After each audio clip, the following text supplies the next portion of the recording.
Good evening friends, this is Satyam Misra and I welcome to all of you on your own YouTube channel Effective Education Point.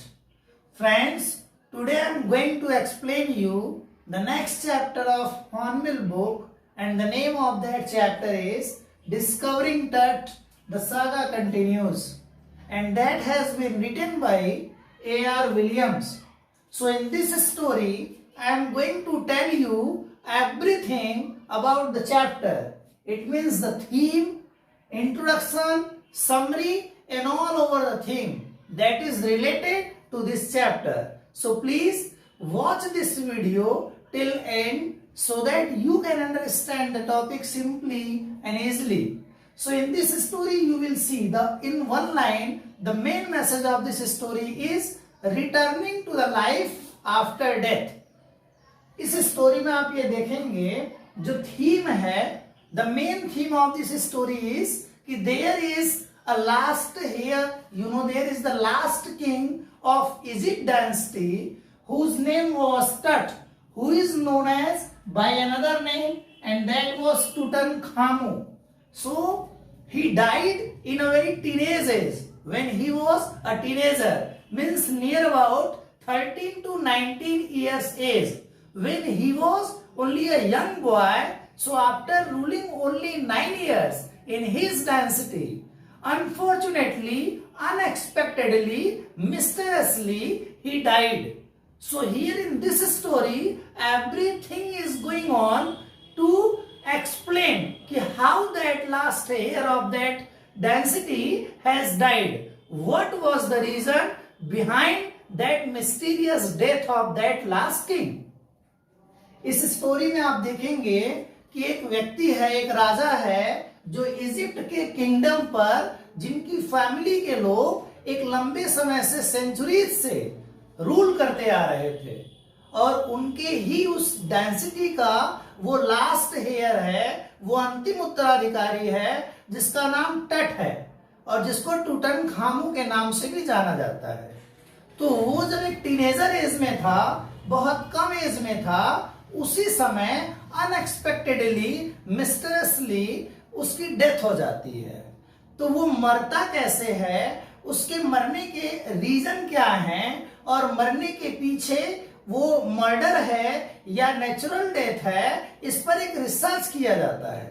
तो जो researcher आते हैं, जो researcher की team होती है, वो उस डेड बॉडी के बरियल प्लेस पर जाती है जहां टट मींस टूटनखामू के डेड बॉडी को बरीड किया गया था.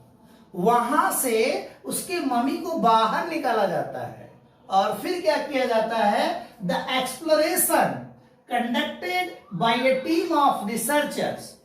मींस वो जो डेड बॉडी, जो मम्मी बरियल प्लेस से निकाला जाता है, उस डेड बॉडी के डेथ के रिगार्डिंग कि ये मिस्टीरियस डेथ है या नेचुरल डेथ है, ये मर्डर है या अपने से हुई एक प्राकृतिक मृत्यु है, उस पर इसका रिसर्च किया जाता है. You can take a screenshot of this board so that you can easily understand the theme, introduction of this chapter simply.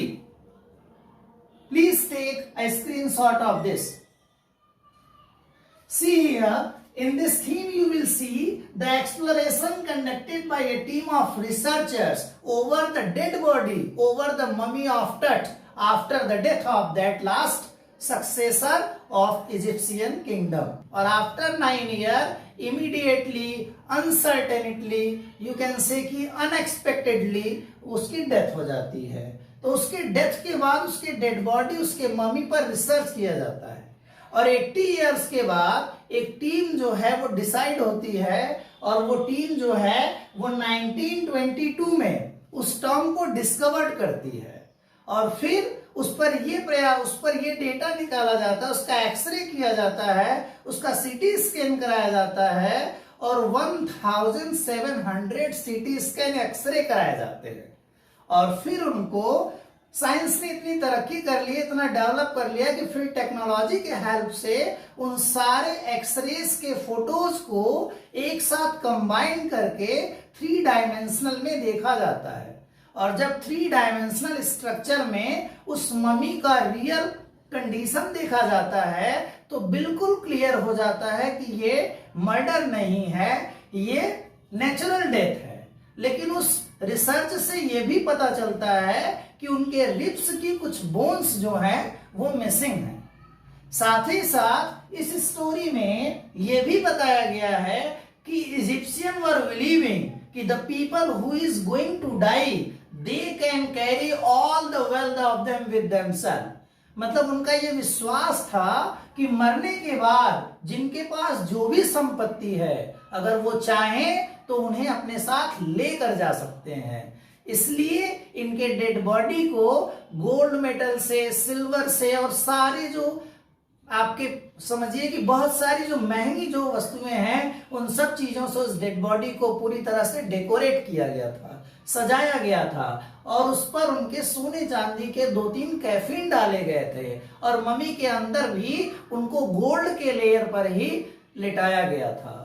तो ये है डिस्कवरिंग टट, the saga continue, describe the boy king टट who was the last heir of a very powerful family that ruled Egypt for centuries.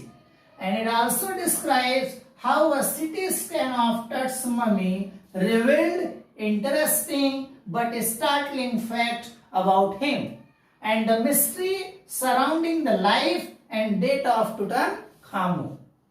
तो इस पूरे chapter में एक व्यक्ति जो मरा हुआ है उसी को उसके बरियल प्लेस से निकाला जाता है, उसके मरने के बाद उसके लाइफ पर रिसर्च किया जाता है, उसकी डेड बॉडी पर रिसर्च किया जाता है।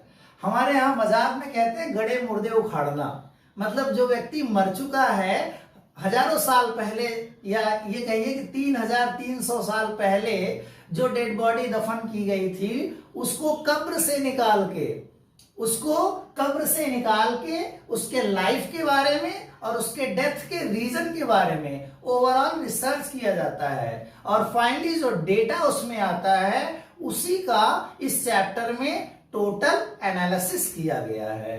तो यही वो चैप्टर है। हम लोग इसको कह सकते हैं कि भाई अब ऐसा दौर आ गया है, साइंस ने इतनी तरक्की कर ली है कि आपने बहुत सारे सीआईडी सीरियल्स में भी देखे होंगे कि अगर किसी परिवार में, किसी फैमिली में या कोई मिस्टीरियस डेथ हो जाए तो उस व्यक्ति की गवाही के लिए डेड बॉडी को भी बाहर निकाल के रिसर्चेस कराए जाते हैं, सीटी स्कैन कराए जाते हैं और उस सीटी स्कैन से ये पता चल जाता है कि मरने वाले के मरने का रीजन क्या है।